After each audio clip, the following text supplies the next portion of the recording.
Before I get started, let me just set the stage on a couple of things here so that we can maybe have some questions. I'm going to try and keep my remarks somewhat short, but I see a number of you guys have got a little gray in your hair here. I normally do an appeal. If you haven't got your DSA check, please do that. I had prostate cancer years ago and had a couple of surgeries. Guys, do that. My brother had it a couple of years ago. He did it quick enough, and it's gone and taken care of. So let me encourage you, if you're not doing that, please do that. And in Patrick Walsh's book from Johns Hopkins, he said that the only group that they have been able to detect that have a higher incidence of prostate cancer is farm people. So that's why I feel like I have a sense of saying to you, please do that. Second, as founder and CEO of AgriSolutions, 2013 is our 46th year of providing financial information, management data for farm people. So I have a strong like for farmers, even though what some of you have read in publications from time to time. I am a huge advocate of American agriculture and American farmers. I just believe, as our introducing sponsor indicated, that American agriculture, unfortunately, is changing.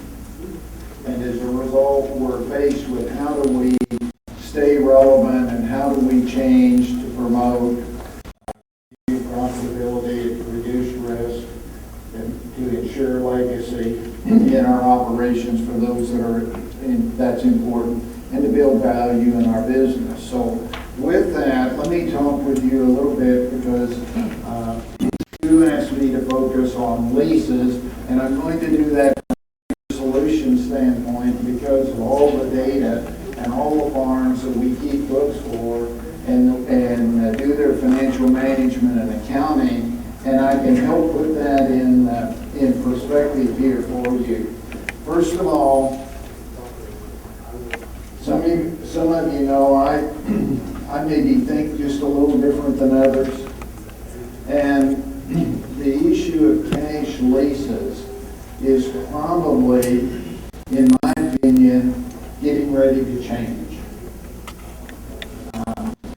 As to whether growth, if that's why you're here to talk about cash leases are always going to be an important part of what we do.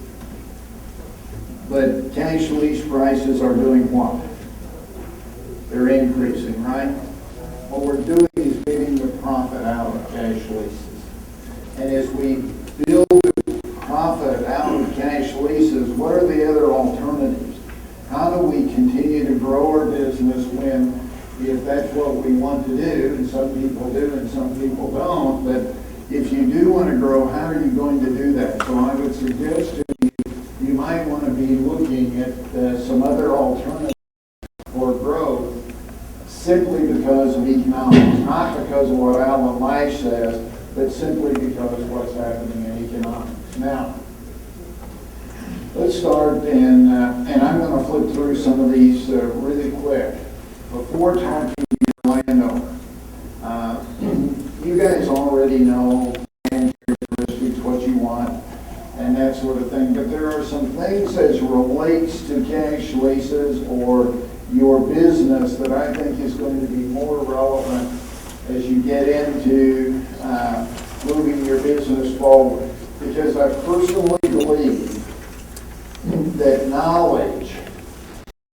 better knowledge than others, and we're going to go through some financial information here.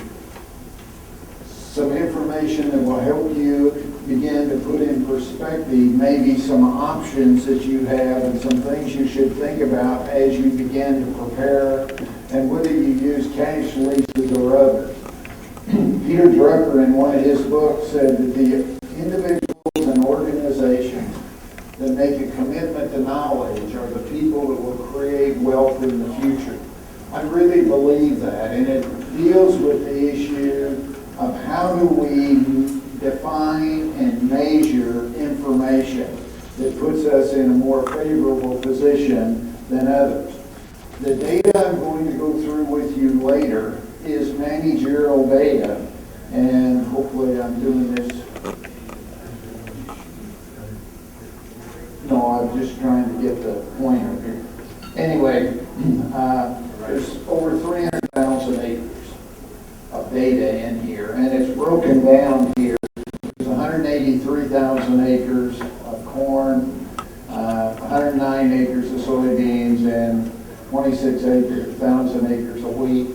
And I just want you to be able to know that so that you know we're not talking about 10,000 or 15,000 acres of data. That's not what we're doing here. And we have some really strict guidelines so that we know we're comparing apples and apples. So I just want to make sure you know that. Now, if you're going to handle more acres, and I'm assuming when you're here to say, all right, what are the cash lease considerations? If I misunderstood, if you're here for that purpose, I assume you'd like to have more acres. Anybody here that wouldn't rent another 500 acres if they could get it reasonably priced? Would you put your hand up if you'd rent another 500 acres? Come on. Would you? Would you rent another 500? Every time I talk to people, there isn't anybody out there that wouldn't rent another 500 acres. Why? Because we already ourselves, we have the equipment and other things that would let us do that, right? The labor, etc. So let's talk about those. From an equipment standpoint, the answer to that is usually yes. And nearly everybody in the room put their hand up, so that means you're competing with nearly everybody in the room or your neighbor. Because why? They already have the equipment too. They already have the labor. So what's different? Well, that's not the only consideration, because the other consideration is financial. In the last farm bill, they told us we were going to have volatility. We love volatility at $7, $8 bushel corn, right? We're not so crazy about it maybe at 4 or 5. And especially as we build these costs in. So the issue is as we add that other 500 acres, as we add the other land, whatever it is we add, what do we need in the way of working capital to protect us financially? And we may have some bankers here in the room, but most of the lenders that I talk with tell us today, with today's volatility, a minimum of 25% of revenue in working capital. Okay? So take a theoretical number. Even if we said 1,000 an acre, which is high, that says that you need about $250 an acre additional working capital for each of those acres you take on. That's kind of, there are some that are 30 and 35%. Don't underestimate this for two reasons. One is, I want to go in and ask the lender for additional money. Well, there's going to be an expectation that you have additional working capital. And working capital, as we all know, is your current assets less your current liability. Guys get real familiar in a volatile economy with watching that, monitoring. Managerial, glass ceiling issue. AgriSolutions does a seminar occasionally called the glass ceiling. Why are some people able to grow to a certain level and succeed, and they go beyond that and they don't succeed? Well, we're beginning to define that there are managerial issues. It's not limited to ag, not limited to producers. It doesn't matter if we were in the shoe store business or we were running hotels. There are ceilings that have nothing to do with equipment or labor.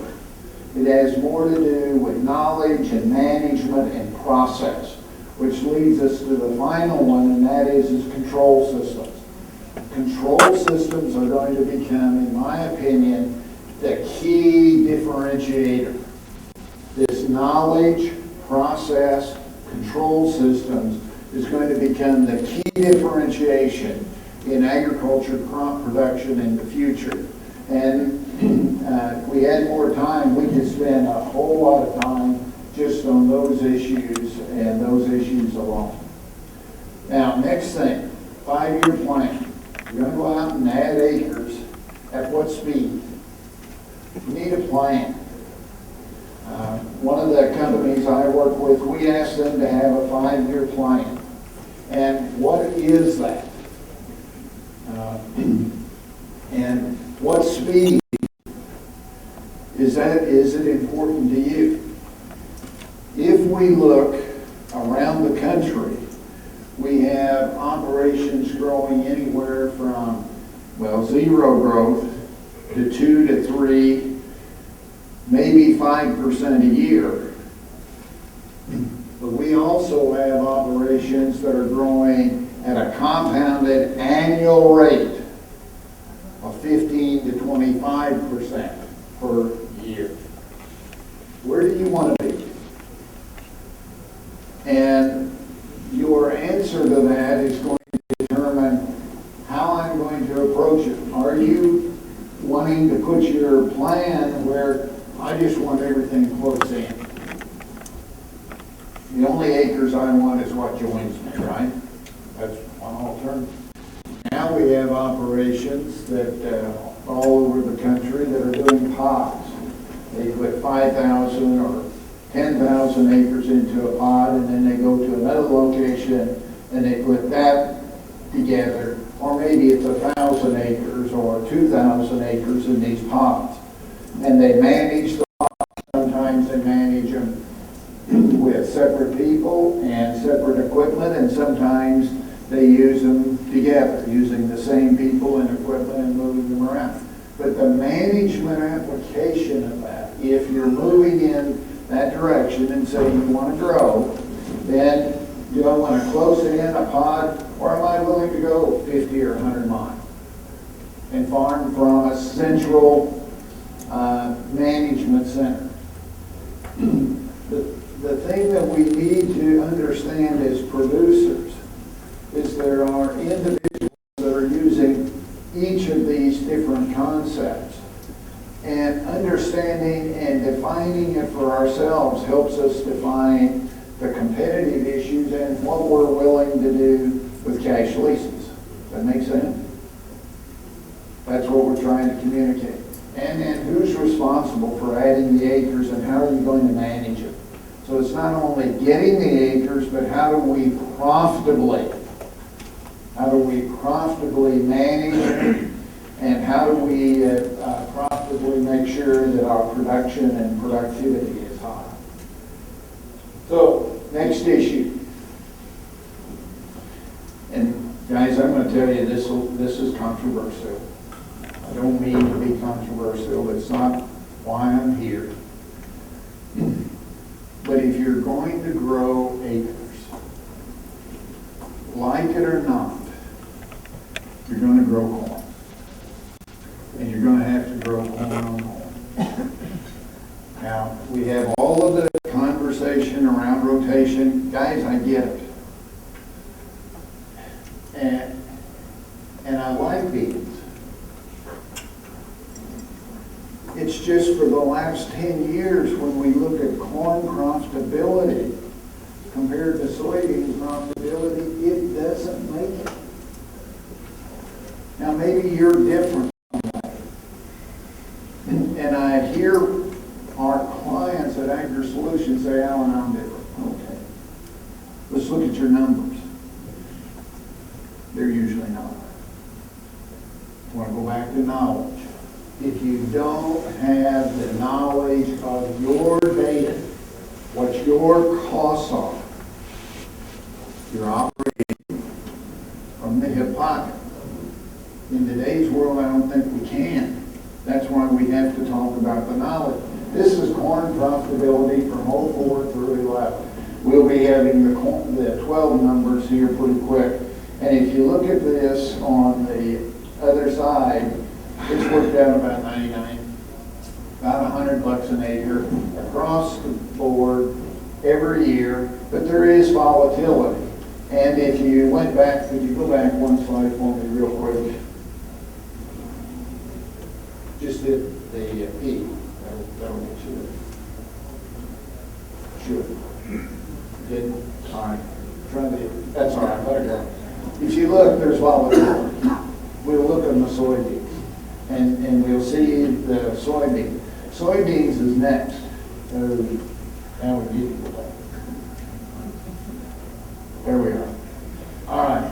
Look at soybeans. And if we want to do that here,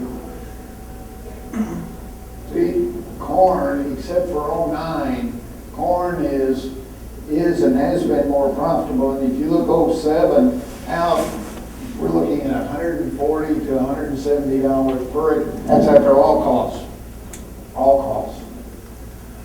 And we define costs in direct costs and then indirect costs, profit center or cost center activities, equipment, storage, and drying, general crop, transportation. So we have if we had time, I'd show you what the direct correlation is. There are 5 expenses in the direct: cash rents, chemical fertilizer, seed, and crop insurance. That's the only directs. There are no others.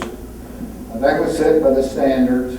Then you have everything else as indirect expenses, and we're going to look at one of those in a minute. Now,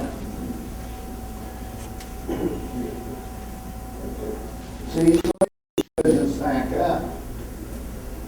116, 96, 109. See, they don't stack up. And in fact, when you look at since '04, it's $40 an acre. Take your acres of soybeans, gentlemen.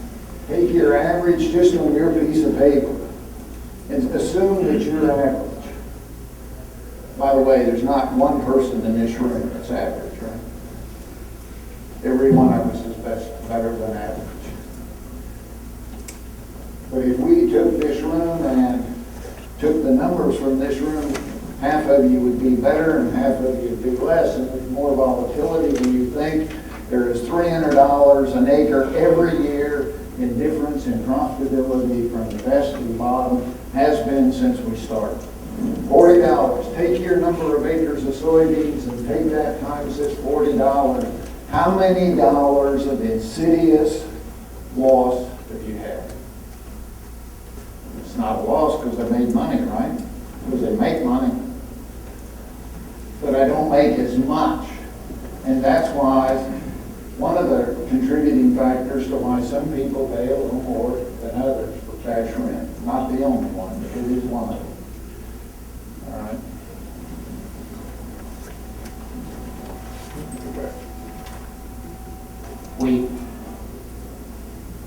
What are we doing?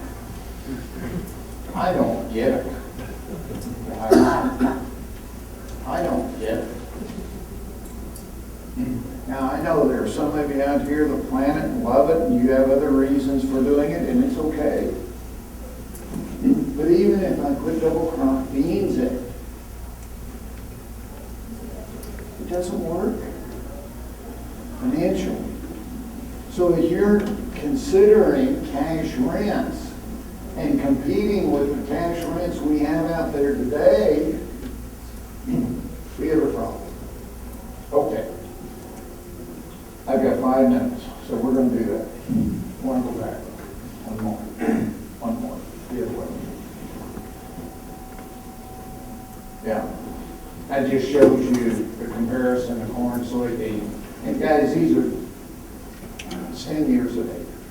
And for a lot of them, it's your data. Okay, let's go to the next one here. Here's some non-price components. Considerations when you're deciding about what you want to do. These I'm not going to really spend any time because you guys already know that the key one here is this last and first right of refusal. If you can get it into your contract, you want to do that. Okay? Pretty important. Get it in if you can. All right. Now, lease heights. Again, this is flat cash reflects in the past, making sure your flex leases that you understood the FSA. That's probably going to go away because of the direct payments, and we're probably going to have less emphasis on that than we have in the past.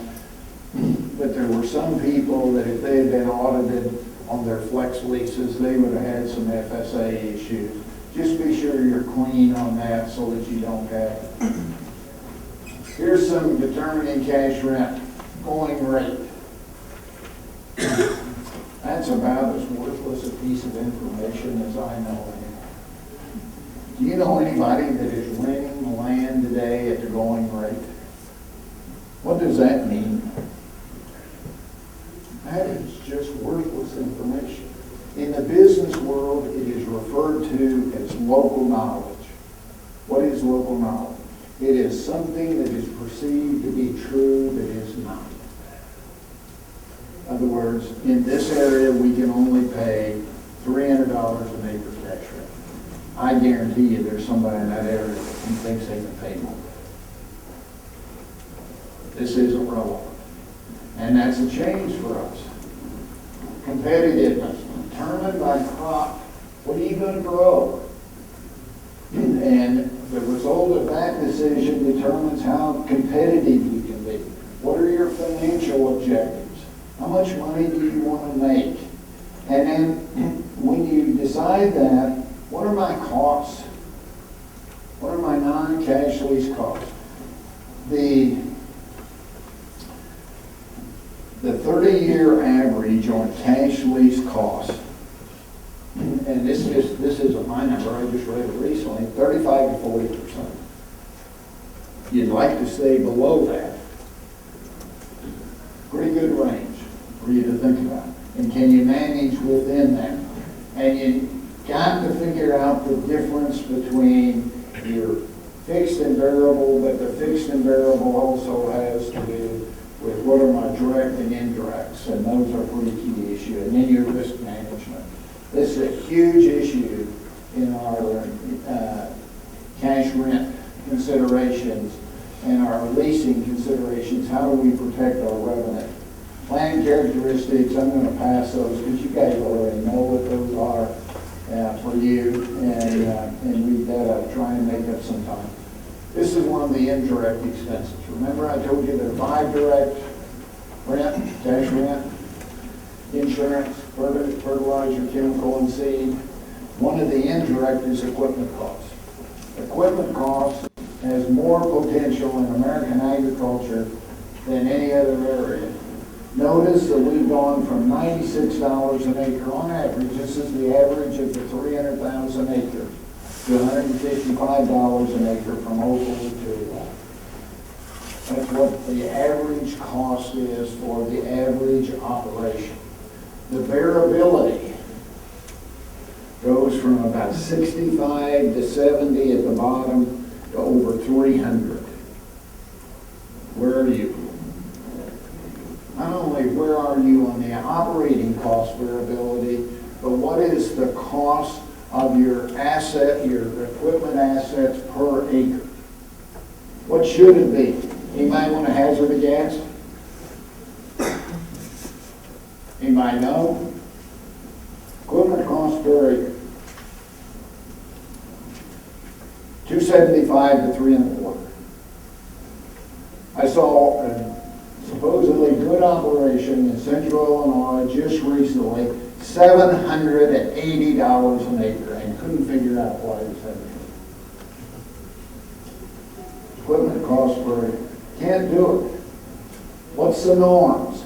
How do I maintain those? And that's what this is. Now, big versus small. A lot of you read things about the organization that I'm CEO of the other, and I know some of you've got some perceptions about us. I'd suggest you might want to take a look and not believe everything you hear. But let me show you something here. This is corn sales profit center. Small operations can compete. Small operations can compete. See, 29% or 27% of the operations we work with in this data have less than 500 acres of corn. but they only have 5% of the acres. Find that? Down here, 34% of the farms have over 1,500 acres of corn, and that represents 72% of the acres. And you look over there, it gives you the size, the average size is 1,645 acres. When you look at the profitability by size, see 500, 0 to 500, 500 to 1,000, 1,000 to 1,500, and over 1,500. And we can break it down. But if you'll notice, 28% of all of these 0 to 500 acres, they're in the very best profit group. There's nothing wrong with being small if you're good. And when you look at the big ones, only 15% of the big ones are in the very best profit group. Well, 15 in the top, and then you put it together, 20%. So can both sizes be profitable and make money? Absolutely. And then you come down here at the bottom, and can small operations lose money? Yeah. Yeah. Knowledge, guys, knowledge. Today it's not any longer an issue of whether you're a good producer and can I do things as normal. It's not. Now we're changing. And you see here, 29% of these producers in these groups here are 0 to 500, and you see the average size one.